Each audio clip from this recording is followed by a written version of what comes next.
এই যে ম্যাজিস্ট্রেট ছিলেন সে যেভাবে কথাগুলো বলেছেন উনার কথাবার্তায় মোটামুটি পরিষ্কার হয়েছে যে উনি কার হয়ে কি এজেন্ডা নিয়ে কথা বলছেন।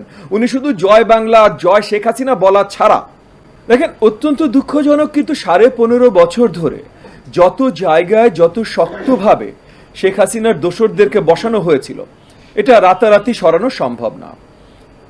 এটা যেমন সত্যি রাতারাতি সরানো সম্ভব না, একই সাথে কিছু দূর আমরা অন্তর্বর্তীকালীন সরকারকে সবভাবে সাধুবাদ জানিয়েই বলছি যে কিছু দূর আমরা দেখছি যে গত 2 মাসে যতখানি এদের আওয়ামী দোসরদের আপনার দায়িত্বশীল জায়গা থেকে সরানোর যত বড় একটা ড্রাইভ দেয়া যেত, তাদেরকে সাজা বা আইনের আয়তায় আনার জন্য যতখানি করা যেত ততখানি করা হয়নি বলে আমরা মনে করি।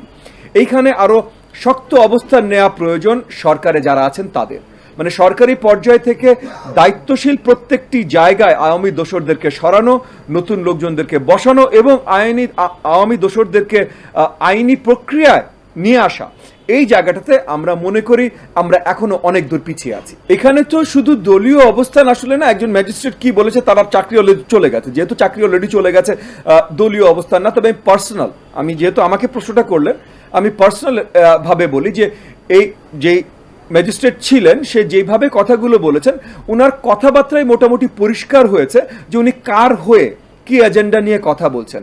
উনি শুধু জয় বাংলা আর জয় শেখ হাসিনা বলা ছাড়া পুরো ছাত্র লীগের বা ওই আওয়ামী দোসরের বক্তব্যই রেখেছেন।